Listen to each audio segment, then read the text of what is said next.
चलो यहाँ पे देखना, कल तक हमने जहाँ पे छोड़ा था आपको मैंने कल तक बताया था कि आपको कहाँ तक देखना था कि सुप्रीम कोर्ट के पावर, शक्ति आपने देखा।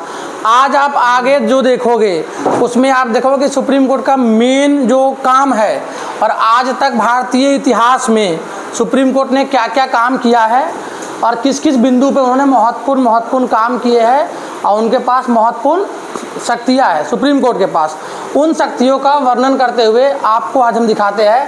पहला क्या होता है कि देखो, आप देखोगे कि कहा गया है कि एक आपने लिखा होगा एक वर्ड कि बंदी प्रत्यक्षीकरण, है ना, इसको अंग्रेजी में कहते हैं हेबियस कॉर्पस। इसमें क्या होता है कि सुप्रीम कोर्ट के पास इतनी शक्तियाँ होती है कि वो किसी भी विचाराधीन कैदी, देखो कैदी दो टाइप का होता है, एक होता है सजाए पत्ता जिसको सज़ा मिल गया हो, एक होता है विचाराधीन जिसको बोलते हैं अंग्रेजी में अंडर ट्रायल, क्या बोलते हैं, अंडर ट्रायल। एक होता है विचाराधीन जिसको बोलते हैं अंडर ट्रायल, और एक होता है सजाए पत्ता जो क्या हो चुका है, वो गिल्टी उसका प्रूव हो चुका है, मतलब वो क्या, मतलब दोषी करार दिया गया है। तो अगर कोई विचाराधीन कैदी है ना, जो अंडर ट्रायल चल रहा है, तो सुप्रीम कोर्ट के पास अधिकार होता है उसको केस को देखने का, और वो उस केस को देख करके अगर उसको लगता है कि कहीं भी थोड़े बहुत की वजह से उसका केस जो है वो माफ़ी के योग्य बन जाता है, तो सुप्रीम कोर्ट के पास अधिकार होता है कि उस केस को वहीं से रफा दफा कर सकती है और उस आरोपी को सुप्रीम कोर्ट माफ़ भी कर सकती है। बहुत सारे केस में, हाल फिलहाल में ही एक केस में सुप्रीम कोर्ट ने कहा कि हर एक गुनहगार का एक जीवन होता है। अब देखो, किसी को जेल भेजने का ये मतलब नहीं है कि उसको आजीवन जेल में सड़ा देना है। जेल को, जो जेल है ना, अंग्रेजी का जेल वर्ड, उसको हिंदी में कहा जाता है बंदी सुधार गृह। जेल का हिंदी मतलब होता है बंदी सुधार गृह, ऐसा घर जहाँ पर बंदियों को सुधारा जाता है। कौन सा, लड़की वाला बंदी नहीं, बंदी मतलब जो जेल में कैदी होता है उसको बंदी कहते हैं, है ना, तो ये ध्यान रखिएगा। तो जेल सुधार गृह से उसको सुधार के हम अलग भी कर सकते हैं। तो ये प्रोविज़न था जहाँ पे ये राइट होता है। दूसरा राइट क्या है कि आप देखोगे कि अनुच्छेद 226 में इसका जिक्र है कि आप रीट जो है वो हाई कोर्ट में भी दायर कर सकते हैं और हाई कोर्ट भी आपके रीट की सुनवाई कर सकती है। तो सुप्रीम कोर्ट के साथ एज वेल एज आप हाई कोर्ट में भी रीट को दायर कर सकते हैं। ये आप रखिएगा ध्यान में कि कोर्ट के पावर में ही आता है। तीसरा सबसे इम्पोर्टेंट है, आप देखोगे 1967, ये दौर इसलिए भी इम्पोर्टेंट हो जाता है कि आप सबको पता होगा कि 1947 में हम आज़ाद होते हैं, 62 में आपका इंडो चाइना वॉर होता है ना। उस वॉर के कुछ दिनों के बाद ही हमारे प्राइम मिनिस्टर साहब की मृत्यु हो जाती है, पहले प्राइम मिनिस्टर नेहरू जी की मृत्यु हो जाती है, ठीक है ना। अब क्या होता है, आपका शास्त्री जी प्राइम मिनिस्टर बनते हैं, है ना, शास्त्री जी प्राइम मिनिस्टर बनते हैं। 65 में आपका इंडो पाकिस्तान का फिर से वॉर होता है 65 में, और क्या होता है कि 66 में आपका ताशकंद, जो आपका पहले यूएसएसआर का पार्ट था, तजिकिस्तान में आता है ताशकंद, एक जगह है जहाँ पर भारत और पाकिस्तान के बीच में एक समझौता होता है। 65 के हर वॉर के बाद एक समझौता होता है ना, ये नियम है। कोई भी वॉर अगर रुकता है तो उसके बाद कॉम्प्रोमाइज़ कराई जाती है ना। आप लोग भी देखते होंगे कि दो पक्ष, आपके लोगों का दोस्त स्कूल में लड़ाई कर लेता है तो वो क्या कहता है, चलो भाई कॉम्प्रो करा देते हैं, तो वो कॉम्प्रोमाइज़ देश स्तर पर भी होता रहता है। तो 66 में हमारा ताशकंद में समझौता होता है इंडिया और पाकिस्तान का। इस समझौते में क्या होता है आपका, इस समझौते के अगले दिन सुबह में ही शास्त्री जी की मृत्यु हो जाती है। अब वो मृत्यु अभी भी विवादित मृत्यु है।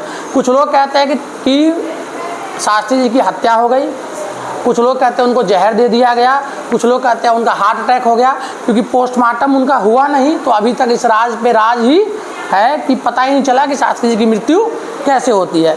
66 के दौर पे भारतीय पॉलिटिक्स में नई क्रांति आती है। नई क्रांति कैसे आती है कि इंदिरा गांधी प्राइम मिनिस्टर बन के आती है ना, नेहरू शास्त्री जी की मृत्यु के बाद। कांग्रेस में सबने सोचा कि एक लड़की है, जैसे लड़कियों को लोग अंडर एस्टिमेट करते रहते हैं, अब उस ज़माने में तो कितना अंडर एस्टिमेट करते होंगे आपको पता ही है।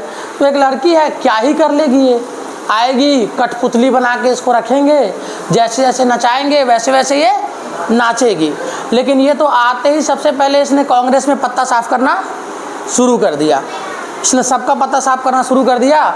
और इंदिरा गांधी ने क्या किया, उन्होंने जो जो उनके करीबी लोग थे उनको वो एंट्री देते गए। जैसे मोदी जी आए तो उन्होंने क्या किया, सबसे पहले आते ही जितने भी अटल आडवाणी टाइम के, आडवाणी जी के ग्रुप के लोग थे सबको साइडलाइन कर दिया और अपनी एक टीम बनाई और अपने टीम के लोगों को ऐड किया। वैसे ही इंदिरा गांधी भी जब आई थी उन्होंने पहले के जो कांग्रेसी लीडर्स थे, अब मजे हुए पुराने लीडर्स 70 साल 72 साल सबको हटा दिया और फिर अपने ग्रुप के लोगों को लेकर के वो आ गए।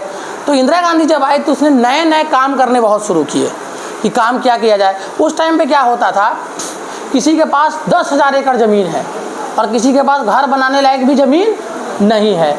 कोई क्या कर रखा है कि ज़मीन किसी के नाम पे है, अंगूठा लगवा लिया। अरे भाई, इतना हम लोग सुनते थे गांव में कि तुम लोग विश्वास नहीं होगा, चूरा दही खिलाने के नाम पर लोग ज़मीन लिखवा लेता था कि आओ चूरा दही खिलाएंगे और ज़मीन लिख दो। चूरा दही समझते हो? अरे बिहार में पोहा होता है ना, पोहा पे दही और चीनी डाल के खिला दिया और उसकी ज़मीन लिखवा ली। भात खिलाने के नाम पे लोग ज़मीन लिखवा लेते थे। मीट मुर्गा खिला दिया, बोला आज मीट खिलाऊंगा, ज़मीन लिख दिया अपना। ऐसे करके लोगों से ज़मीनें लोगों ने कब्जा कर रखा था। तो 67 से लेकर के 73 तक ये जो टाइम पीरियड है ना, आप देखोगे इमरजेंसी कब लगा देश में, 75 में। तो 3 और ये 3 साल, इस 6 साल में बहुत सारे चीज़ों पे काम हुआ। पहला था भूमि सुधार के लिए कानून आया और उस पर सबको कहा गया कि भाई तुम ज़मीन को ऐसे नहीं रख सकते, ज़मीन में सबका हिस्सा है, सबको भी ज़मीन मिलना चाहिए, ठीक है ना। तो भूमि सुधार हरियाणा पंजाब में लागू हुआ, बिहार वगैरह में उतने अच्छे से लागू नहीं होता है। अब जाके नीतीश कुमार बिहार में भूमि सुधार कानून लाना चालू किया है, जिसमें एक नियम पड़ गया है, बहुत अच्छा नियम है। उसमें आपको आपकी बेटी को भी बुलाना पड़ेगा सिग्नेचर करने के लिए।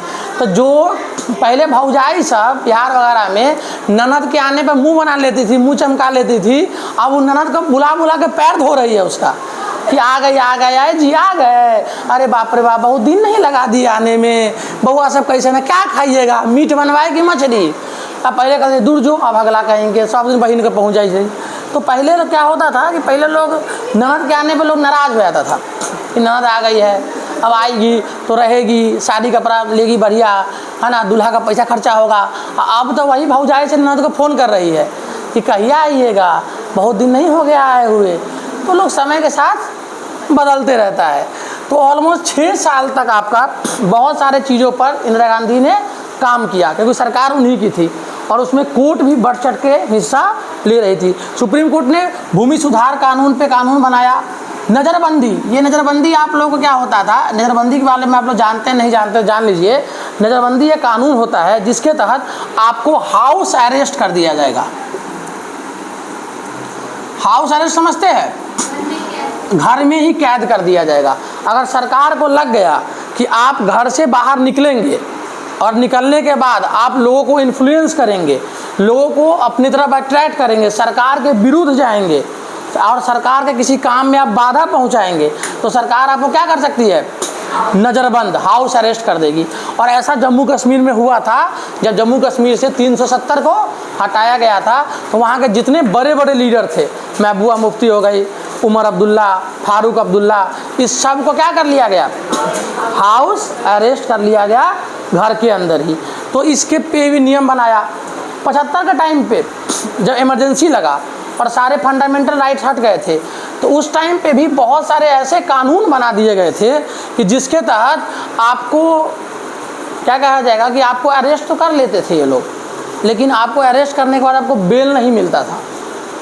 3 महीना तक आपको उन्होंने अरेस्ट कर लिया और मजिस्ट्रेट भी बेल नहीं दे पाते थे। ऐसे ऐसे कानून, जैसे अभी डेट में लगता है ना NSA, नेशनल सिक्योरिटी एक्ट जो है NSA, उस टाइम पे जब इमरजेंसी लगा था तो इंदिरा गांधी ने मीसा लगाया था, maintenance of internal security act, Misa कानून के तहत जो भी लोग कांग्रेस के विरोध में थे सबको अरेस्ट कर लिया गया। तो उसमें लालू जी भी गिरफ्तार हो गए मीसा के तहत, मीसा कानून के तहत। तो जेल में ही थे लालू जी उस टाइम पर। उनके घर में बचिया ने जन्म लिया, उनकी बेटी हुई। लालू जी की। तो लालू जी की बड़की बेटी का नाम है मीसा भारती। अगर किसी को पता होगा, जो बिहार से, उसको पता होगा कि लालू जी की बड़की बेटी का नाम है मीसा भारती। उसी कानून के नाम पे नाम रखे हुए थे। तो देखिए दिन कैसा आ गया, जिस कांग्रेस से लड़ते थे लालू जी, लड़ करके और जिस कानून में जेल गए कांग्रेस के खिलाफ, और उस कानून से प्रभावित होकर बेटी का नाम मीसा रखे, आज उसी कांग्रेस के साथ मिल करके चुनाव लड़ते हैं। तो पॉलिटिक्स में ईमान धर्म नहीं होता है, लोग बदलते रहता है। तो इस सब कानून को भी चेंज किया गया। रिजर्वेशन के लिए लगातार मंडल कमीशन की सिफारिशें आ रही थी, जो बाद में जा कर के 90 के दशक में जब बीपी सिंह की गवर्नमेंट आती है तो मंडल कमीशन आता है, जिसमें 50 रिजर्वेशन के दायरा को 50% तक बढ़ा दिया गया, जिसमें अभी चल रहा है कि जातिगत जनगणना होगा, फिर ये होगा, वो तो पॉलिटिकल चीज़ें हैं। तो ये सारे काम उस टाइम पर कोर्ट के द्वारा ही हुआ, और कोर्ट ने इसमें इंटरफेयर किया।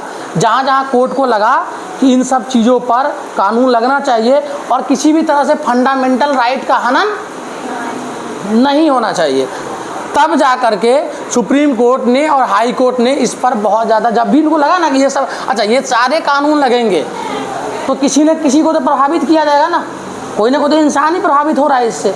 तो जब भी उनको लगा कि फंडामेंटल राइट का विरोध हो रहा है तो सुप्रीम कोर्ट उसमें बढ़ चढ़ के उसने हिस्सा लिया।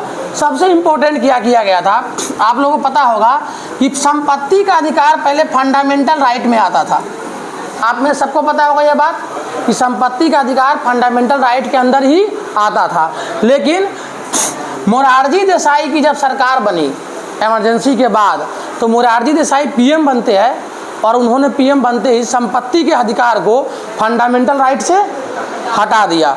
और फिर सुप्रीम कोर्ट ने भी कहा कि संपत्ति पे किसी एक आदमी का अधिकार नहीं हो सकता है, संपत्ति किसकी है, सरकार की है। फिर 1979 में जाकर के मोरारजी देसाई जब सरकार आई थी तो इस पर निर्णय लिया गया था। इस सब में सबसे इम्पोर्टेंट अगर कोई चीज़ है तो वो आपका है केशवानंद भारती केस। ये भारतीय संविधान का सबसे इम्पोर्टेंट केस है, और आप ध्यान रख लीजिए, आप यूपीएससी करने जाइए, 11th का एग्ज़ाम देने जाइए, या अगर आपको केशवानंद भारती केस नहीं पता है तो आप पॉलिटिकल साइंस में कुछ भी नहीं जानते हैं। दिमाग लगा लीजिए अपने हिसाब से। अब ये केशवानंद भारती केस क्या है, अगर हम एनसीईआरटी को पढ़े तो लाइए आपको सामने एनसीईआरटी हम 2 लाइन पढ़ देते हैं, कुछ भी समझ में नहीं आएगा। देखिए एनसीईआरटी कह रहा है 1973 में सुप्रीम कोर्ट ने एक निर्णय दिया जो संसद और न्यायपालिका के संबंध में नियम से बहुत ही महत्वपूर्ण हो गया। यह केशवानंद भारती मुकदमे के रूप में प्रसिद्ध हुआ। इस मुकदमे में न्यायालय ने निर्णय दिया कि संविधान का एक मूल ढांचा है और संसद सहित और कोई भी उस मूल ढांचे में छेड़छाड़ नहीं कर सकता है, और ना ही संविधान संशोधन के द्वारा उसको बदला जा सकता है। तो भाई चुनाव के टाइम पे जो कुछ पॉलिटिकल पार्टी हल्ला कर रही थी कि संविधान खतरे में है, संविधान बदल जाएगा, अब समझ जाइए वो कितना बड़ा फ्रॉड कर रहे थे जनता के साथ। जबकि 1973 में ही केशवानंद भारती केस में सुप्रीम कोर्ट ने कह दिया था कि संविधान के मूल ढांचे के साथ कोई छेड़छाड़ नहीं कर सकता है। अब इतना लिख के एनसीईआरटी अपना दायित्व से मुक्ति पा लेता है। बाकी अब आपको कोई पूछ दे कि केशवानंद भारती केस क्या था, क्या काम था केशवानंद भारती केस का, ऐसा क्या हुआ कि सुप्रीम कोर्ट को ऐसा बोलना पड़ा, तो जान लीजिए केरल में एक मठ था, है ना, मठ समझते हैं ना, जो मंदिर का जो बहुत बड़ा जगह होता है, उसके एक पुजारी थे, उनका नाम था केशवानंद भारती। क्या नाम था? केशवानंद भारती। अब होता क्या है, जब आपने देखा ना भूमि सुधार कानून आया 67 में, तो केरल गवर्नमेंट भी इस कानून को लागू की होगी अपने देश में, अपने राज्य में, तो लागू किया। उसके तहत मठ की ज़मीनों को सरकार ने अपने अंडर में ले लिया। तो केशवानंद भारती पहुंच गए high court, Kerala high court. आप समझे बात को? 67 में जब भूमि सुधार कानून, लैंड रिफॉर्म बिल आया, क्या आया? लैंड रिफॉर्म बिल, भूमि सुधार कानून आता है 67 में। तो उस कानून के तहत पहले से जो ज़मीनें थी मंदिरों के पास, मठों के पास, या जिनके पास ज़्यादा ज़मीनें थी, वो ज़मीनें केरल गवर्नमेंट ने ले लिया अपने अंडर। कहा कि आप इतना ज़मीन आप अपने पास नहीं रख सकते हैं। अब यहाँ तक समझ में आ गया आपको? तो उस ज़मीन जब वो लेने लग गई तो बहुत सारे ज़मीन मठ का भी, जो केशवानंद भारती इस मठ के पुजारी थे, उस मठ की भी बहुत सी ज़मीनें ले ली गई होगी। तो उसी के विरोध में केशवानंद भारती पहुंच जाते हैं केरला हाई कोर्ट, ठीक है ना। वहाँ पे कहते हैं कि ये हमारा फंडामेंटल राइट है, क्योंकि तब तक ये क्या था, फंडामेंटल राइट था। हटा कब, 1979 में, तब तक तो। और ये केस कब का है, तो ये फंडामेंटल राइट में था ना, तो ये हमारा फंडामेंटल राइट है, यहाँ पे भूमि सुधार कानून नहीं लग सकता है, ठीक है ना। लेकिन केरल गवर्नमेंट कह रही थी कि जो भूमि सुधार कानून जो बना है, इस कानून के तहत हमको ज़मीन लेने का अधिकार है। तो ये हो गया ना चूहा बिल्ली का खेल, एक तरफ भी कानून, दूसरे तरफ भी कानून। एक तरफ कानून कौन सा, लैंड रिफॉर्म बिल का, भाई ये भी तो कानून है, इस कानून के तहत केशवानंद भारती के मठ का ज़मीन मेरा हो गया, गवर्नमेंट कह रही है। और केशवानंद भारती कह रही है कि ये फंडामेंटल राइट है मेरा, अभी तक मेरा ये फंडामेंटल राइट है, ये ज़मीन पे अधिकार मेरा है। अब दोनों केस फंस गया। अब इसमें क्या होता है, केरल हाई कोर्ट ने डिसीजन दिया कि ये ज़मीन सरकार की रहेगी, केशवानंद भारती को नहीं मिलेगा। अब समझते हैं हाई कोर्ट में सरकार की ही चल रही मोस्टली बात होती है। अब केशवानंद भारती पहुंच गए सुप्रीम कोर्ट, ठीक है ना। और सुप्रीम कोर्ट ने एक ऐतिहासिक निर्णय दिया केशवानंद भारती के पक्ष में। और सुप्रीम कोर्ट ने कहा, क्या कहा, कि संविधान के मूल ढांचा और से के साथ कोई भी छेड़छाड़ नहीं की जा सकती है, और ना ही कोई भी संसद उसको छेड़छाड़ कर सकती है। साथ साथ एक और बात कहा सुप्रीम कोर्ट ने, क्या कहा, कि फंडामेंटल राइट में कम और बेसी करने का अधिकार संसद के पास है, और संसद कर भी सकती है। ये दोनों तरफ का बयान हो गया। एक तरफ मूल ढांचा में कभी भी छेड़छाड़ नहीं होगा, और दूसरी तरफ फंडामेंटल राइट को कम और ज़्यादा करने का अधिकार किसका है, संसद का है, मतलब सरकार का है।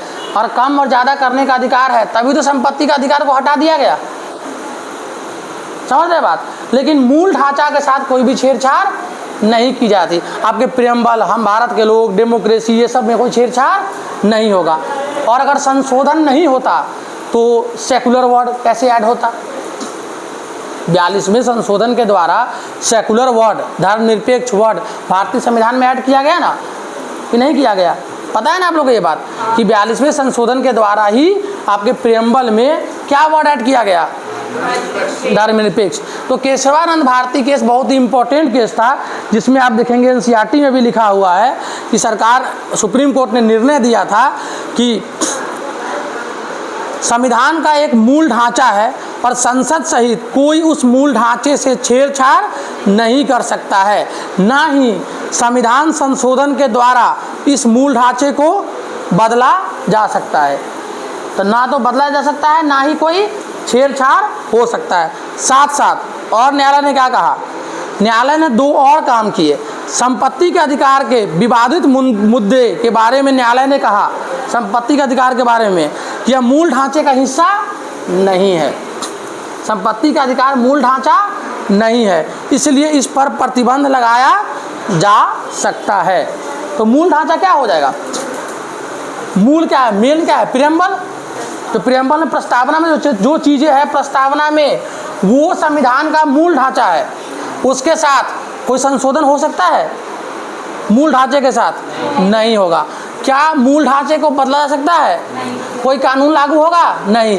लेकिन संपत्ति का अधिकार मूल ढांचा में आता है, नहीं आता है, इसलिए उसको बदला जा सकता है। तो केशवानंद भारती केस से हमने क्या सीखा, कि कॉन्स्टिट्यूशन का जो मूल ढांचा है ना, प्राइमरी स्ट्रक्चर है, उसके साथ कोई भी छेड़छाड़ नहीं होगा। जैसे we the people of India, हम भारत के लोग, डेमोक्रेसी, ये मूल ढांचे में आता है, समझ गए आप। सेकुलर मूल ढांचे में आ गया, है ना। अब जो हमारा देश है कैसा है, वो आप सुनते होंगे कि संप्रभुता, एकता, अखंडता, ये सब किसका हिस्सा है, मूल ढांचा का, है ना। प्राइमरी स्ट्रक्चर है कॉन्स्टिट्यूशन का, उसमें कोई छेड़छाड़ नहीं हो सकता है।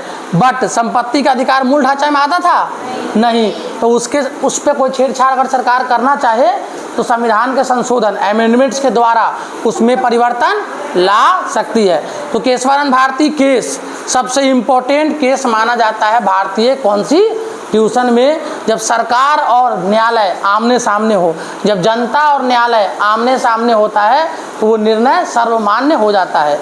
इसलिए जब आप लॉ में पढ़ाई करेंगे, लॉ की पढ़ाई करेंगे, लॉ वकालत की पढ़ाई करेंगे, तो आपको पुराने केस का रेफरेंस लेना होगा कि इस केस में माय लॉर्ड आपने ऐसा डिसीजन दिया, उस केस में आपने ऐसा डिसीजन दिया। तो इस सब डिसीजन को आपको क्या लगता है, जब राम मंदिर बन रहा था तो जितने भी पुराने विदेशी राइटर्स थे उनकी किताबें उस टाइम की मंगवाई गई और उस किताबों को देखा गया कि ये इसमें क्या कह रहा है, देखिए इसमें इन्होंने ये कहा था कि यहाँ मंदिर था, ऐसे था, ये था, वो था, सब कुछ को अध्ययन किया गया, रीड किया गया, आर्कियोलॉजिकल सर्वे ऑफ इंडिया के रिपोर्ट को मंगवाया गया। तो कोई भी कानूनी काम ऐसी फालतू में नहीं हो जाता फर्जी तरीके से, उसके लिए क्या होती है, वास्ट लेवल पे स्टडी की जाती है और स्टडी के बाद ही, ऐसा नहीं कि कुछ उठा और गए और बस कोर्ट में पहुँचे, माय लॉर्ड हो गया, केस का फैसला हो गया, ऐसा कभी भी नहीं होता है। कि कोर्ट क्या मांगता है, गवाह, सबूत। अब मॉडस अप्रेंटिस ये क्या होता है, मॉडस अप्रेंटिस क्या होता है कि आपने कोई गुनाह किया, जैसे आपने कोई गुनाह किया, उस गुनाह करने का आपका मॉडस मोटो क्या था। तो कभी कभी गलती से मर्डर हो जाता है, आदमी बच जाता है। तो अगर आपने कोर्ट में प्रूव कर दिया कि मैं इसको मारना नहीं चाह रहा था, गलती से हो गया, तो आप बच भी जाएंगे। तो मॉडस अप्रेंटिस पता होना चाहिए। कोर्ट ये भी मांगता है, गवाह तो मांगता ही है, सबूत भी मांगता है, और साथ साथ क्या मांगता है कि इसके मोटो क्या था, मारने का। समझ रहे हैं बात। तो तीन चीज़ पे कोर्ट चलता है। चौथा, पुराने केसों का रेफरेंस भी लिया जाता है। तो अब जब भी कभी आप मुझे बताइएगा, अब जब भी कभी भारत में आपको आता हो खुशबू, अब जब भी कभी भारत में प्राइमरी स्ट्रक्चर, मूल ढांचे से कोई छेड़छाड़ करने की सोचेगी कोई सरकार, तो आप अगर बहुत बड़े लॉयर हैं सुप्रीम कोर्ट के, तो आप किस केस का एग्जाम्पल देंगे, केशवानंद भारती केस का एग्जाम्पल देंगे। और क्या बताएंगे आप, क्या बोलिएगा, खड़े होकर बताइए। मैं जज हूँ, आप वकील है, बताइए आप क्या बोलिएगा। आप खुशबू है, आप खड़े होकर बताइए आप क्या बोलिएगा मुझसे। मैं जज हूँ, बताइए। मैंने कहा कि भारत के मूल ढांचे में, संविधान में सरकार संशोधन कर रही है। इस केस को लेकर आप सुप्रीम कोर्ट चले गए और वहाँ सुप्रीम कोर्ट में आप क्या दलील दीजिएगा कोर्ट को, ताकि कोर्ट आपकी बात सुन ले। बोलिए। और ऐसे आप बोलिएगा ना कि माय लॉर्ड, हमने 1973 के केशवानंद भारती केस में ही हमारे ऑनरेबल सुप्रीम कोर्ट के चीफ जस्टिस ने निर्णय दिया है कि संविधान के मूल ढांचे के साथ कोई भी छेड़छाड़ नहीं की जा सकती है। और पहले कोर्ट में, सुप्रीम कोर्ट में कोई अगर चीज़ सुनवाई हो चुकी है तो उसको रिकॉर्ड में होता है, उसी रिकॉर्ड के साथ हम चलेंगे आगे।